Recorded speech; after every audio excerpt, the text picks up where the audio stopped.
ನಮಸ್ಕಾರ, ನಾನು ಪವಿತ್ರ ಭಾಗವತ್ ಮಿಸೆಸ್ ಭಾಗವತ್ ಚಾನಲ್ಗೆ ನಿಮ್ಮೆಲ್ರಿಗೂ ಪ್ರೀತಿಯ ಸ್ವಾಗತ. ಇವತ್ತಿನ ವಿಡಿಯೋದಲ್ಲಿ ಟೀ ಕಾಫಿಯ ಜೊತೆಗೆ ಒಂದು ಬಿಸಿ ಬಿಸಿಯಾಗಿರುವ ಗರಿ ಗರಿಯಾಗಿರುವ ಬೋಂಡವನ್ನ ಮಾಡುವ ವಿಧಾನವನ್ನ ತೋರಿಸ್ತಾ ಇದ್ದೇನೆ. ಜೊತೆಗೆ ಅದಕ್ಕೆ ಒಂದು ರುಚಿಯಾದ ಚಟ್ನಿಯನ್ನು ಕೂಡ ಮಾಡುವ ವಿಧಾನವನ್ನ ನಾನು ನಿಮ್ಮ ಜೊತೆ ಶೇರ್ ಮಾಡ್ತಾ ಇದ್ದೇನೆ. ಯಾವ ರೀತಿ ಮಾಡೋದಂತ ನೋಡೋಣ ಬನ್ನಿ. ಮೊದಲಿಗೆ ನಾನಿಲ್ಲಿ 1 ಕಪ್ ಆಗುವಷ್ಟು ಮೊಸರನ್ನ ತಗೊಂಡಿದ್ದೇನೆ. ನಂತರ 1 ಟೀ ಚಮಚ ಆಗುವಷ್ಟು ಸಕ್ಕರೆಯನ್ನ ಹಾಕ್ತಾ ಇದ್ದೇನೆ. ಅಂದಾಜು 1.5 ಟೀ ಚಮಚ ಆಗುವಷ್ಟು ಉಪ್ಪನ್ನ ಹಾಕ್ತಾ ಇದ್ದೇನೆ. ನಾನಿಲ್ಲಿ 3 ಕಪ್ ಆಗುವಷ್ಟು ಮೈದಾ ಹಿಟ್ಟನ್ನ ಬಳಸ್ತಾ ಇರೋದ್ರಿಂದ 1.5 ಟೀ ಚಮಚ ಆಗುವಷ್ಟನ್ನ ಹಾಕಿದ್ದೇನೆ. ಮೈದಕ್ಕೆ ಸ್ವಲ್ಪ ಉಪ್ಪು ಕಡಿಮೆ ಹಿಡಿತದೆ, ತುಂಬಾ ಉಪ್ಪು ಹಾಕಿದ್ರೆ ಅಷ್ಟು ಚೆನ್ನಾಗಾಗೋದಿಲ್ಲ. ನೋಡ್ಲಿಕ್ಕೆ ಜಾಸ್ತಿ ಅಂತ ಅನ್ಸಿದ್ರು ಹಾಕಿದ ನಂತರ ಅದು ಸ್ವಲ್ಪನೇ ಸ್ವಲ್ಪ ಆಗ್ತದೆ, ನೀರು ಬೀಳ್ತಾ ಇದ್ದಾಗೆ ಕುಗ್ಗಿ ಹೋದ ಹಾಗೆ ಆಗ್ತದೆ. ಹಾಗಾಗಿ ಉಪ್ಪು ಜಾಸ್ತಿ ಮೊದಲಿಗೆ ಹಾಕೊಳ್ಳಿಕ್ಕೆ ಹೋಗಬಾರ್ದು. ಮೊಸರಿನಲ್ಲಿ ಸಕ್ಕರೆ ಹಾಗೂ ಉಪ್ಪನ್ನ ಚೆನ್ನಾಗಿ ಕರಡ್ಕೊಂಡಿದ್ದೇನೆ. ನಂತರ 3 ಕಪ್ ಆಗುವಷ್ಟು ಮೈದಾ ಹಿಟ್ಟನ್ನ ಹಾಕಿದ್ದೇನೆ. ನಂತರ 3 ಕಪ್ ಮೈದಾ ಹಿಟ್ಟಿಗೆ 3 ಟೇಬಲ್ ಚಮಚ ಆಗುವಷ್ಟು ಅಕ್ಕಿ ಹಿಟ್ಟನ್ನ ಹಾಕಿದ್ದೇನೆ. ಅಕ್ಕಿ ಹಿಟ್ಟನ್ನ ಸೇರಿಸೋದ್ರಿಂದ ತುಂಬಾ ಚೆನ್ನಾಗಿ ಗರಿ ಗರಿಯಾಗಿ ಬರ್ತದೆ ಬೋಂಡ. ನಂತರ ಇದಕ್ಕೆ ಇಂಗನ್ನ ಹಾಕ್ತಾ ಇದ್ದೇನೆ. ನಾನಿಲ್ಲಿ ಪೌಡರ್ ಇಂಗನ್ನ ಬಳಸ್ತಾ ಇದ್ದೇನೆ. ತುಂಬಾ ಚೆನ್ನಾಗಿ ಪರಿಮಳ ಇರುವ ಇಂಗನ್ನ ಬಳಸಿದ್ರೆ ಚೆನ್ನಾಗಾಗ್ತದೆ. ಸಕ್ಕರೆಯನ್ನ ಹಾಕೋದ್ರಿಂದ ಇದಕ್ಕೆ ಕಲರ್ ಕೂಡ ತುಂಬಾನೇ ಚೆನ್ನಾಗಿ ಬರ್ತದೆ, ರುಚಿಯು ಕೂಡ ಬ್ಯಾಲೆನ್ಸ್ ಆದ ಹಾಗೆ ಆಗ್ತದೆ. ನಾವು ಸ್ವಲ್ಪ ಹುಳಿಯಾಗಿರುವ ಮೊಸರನ್ನ ಬಳಸೋದ್ರಿಂದ ರುಚಿಯ ಬ್ಯಾಲೆನ್ಸಿಗೆ ಸ್ವಲ್ಪ ಸಕ್ಕರೆಯನ್ನ ಹಾಕಿದ್ರೆ ಒಳ್ಳೇದು. ನಾನು ಸ್ವಲ್ಪ ಸ್ವಲ್ಪನೇ ಮೊಸರನ್ನ ಮತ್ತೆ ಮತ್ತೆ ಸೇರಿಸ್ಕೊಳ್ತಾ ಈ ಹದದಲ್ಲಿ ಹಿಟ್ಟನ್ನ ಕಲಿಸ್ಕೊಂಡಿದ್ದೇನೆ. ತುಂಬಾ ನೀರಾಗಿ ಕಲಸ್ಲಿಕ್ಕೆ ಹೋಗಬಾರ್ದು. ಹುಳಿ ಬಂದ ನಂತರ ಹಿಟ್ಟು ಇನ್ನು ಕೂಡ ನೀರಾಗ್ತಾ ಹೋಗ್ತದೆ. ಮೊದಲಿಗೆ ನಾವು ನೀರಾಗಿ ಕಲಸಿ ಇಟ್ರೆ ಮತ್ತು ನೀರಾಗಿ ನಂತರ ಬೋಂಡವನ್ನ ಮಾಡಿದಾಗ ಎಣ್ಣೆ ತುಂಬಾನೇ ಎಳಿತದೆ. ಹಾಗಾಗಿ ತುಂಬಾ ನೀರಾಗಿ ಹಿಟ್ಟನ್ನ ಕಲಸ್ಲಿಕ್ಕೆ ಹೋಗಬಾರ್ದು. ಈ ಹದದಲ್ಲಿ ಹಿಟ್ಟನ್ನ ರೆಡಿ ಮಾಡ್ಕೊಂಡ್ರೆ ಪರ್ಫೆಕ್ಟ್ ಆಗಿ ನಮ್ಮ ಈ ಬೋಂಡ ಏನಿದೆ ರೆಡಿ ಆಗ್ತದೆ. ಇದನ್ನ ಕನಿಷ್ಠ ಅಂದ್ರೂ 5 ರಿಂದ 6 ಗಂಟೆ ಹೊತ್ತು ಹುಳಿ ಬರ್ಲಿಕ್ಕೆ ಬಿಡ್ಬೇಕು. ನೀವು ಇದಕ್ಕೆ ಮತ್ತೆ ಸೋಡವನ್ನ ಬಳಸುದಿಲ್ಲ ಅಂತ ಆದ್ರೆ ಒಂದ್ 8-10 ಗಂಟೆಗಳ ತನಕನಾದ್ರೂ ಬಿಡ್ಬೇಕಾಗ್ತದೆ.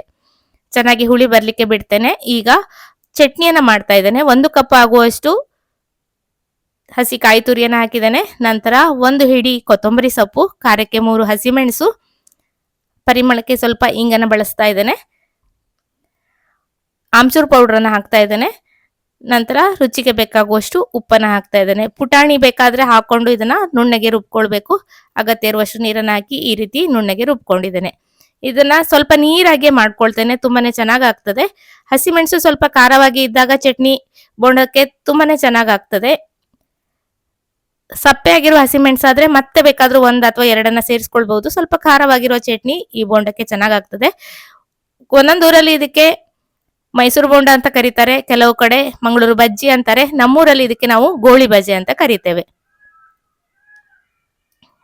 ಈಗ 5-6 ಗಂಟೆ ಆಗಿದೆ. ಹಿಟ್ಟು ಎಷ್ಟು ಚೆನ್ನಾಗಿ ಹುಳಿ ಬಂದಿದೆ ಅಂತ ನೋಡ್ಬೋದು, ಮೇಲೆವರೆಗೆ ಉಬ್ಬಿ ಬಂದಿದೆ. ನಾನು ಇದಕ್ಕೆ ಸಣ್ಣದಾಗಿ ಕಟ್ ಮಾಡಿರುವ ಶುಂಠಿ, ಕಾಯಿ ತುರಿ, ಹಸಿಮೆಣಸು ಹಾಗೂ ಕರಿಬೇವಿನ ಸೊಪ್ಪನ್ನ ಸೇರಿಸ್ಕೊಳ್ತಾ ಇದ್ದೇನೆ.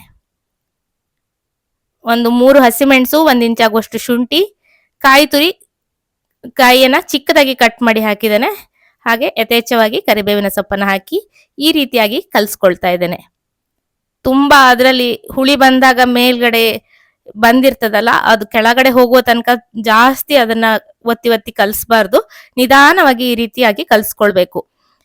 ನಾನು ಇದಕ್ಕೆ ಸೋಡವನ್ನ ಬಳಸಿಲ್ಲ. ನೀವು ಈಗಾಗ್ಲೇ ನೋಡಿರ್ಬಹುದು, ಸೋಡವನ್ನ ಹಿಟ್ಟನ್ನ ಕಲಸುವಾಗ ಹಾಕೊಳ್ಬಾರ್ದು. ಹಿಟ್ಟು ಚೆನ್ನಾಗಿ ಹುಳಿ ಬಂದ ನಂತರ ನಾವೇನೀಗ ಬೋಂಡವನ್ನ ಮಾಡ್ತೇವೆ ಅನ್ನುವಾಗ ಇದಕ್ಕೆ ಸೋಡವನ್ನ ಹಾಕೊಳ್ಬೇಕು. ನಾನು ಸ್ವಲ್ಪ ಪ್ರಮಾಣದ ಹಿಟ್ಟಿಗೆ ಮಾತ್ರ ಸೋಡವನ್ನ ಮಿಕ್ಸ್ ಮಾಡ್ತಾ ಇದ್ದೇನೆ. ಇನ್ನು ಸ್ವಲ್ಪ ಹಿಟ್ಟನ್ನ ತೆಗೆದಿಟ್ಟಿದ್ದೇನೆ.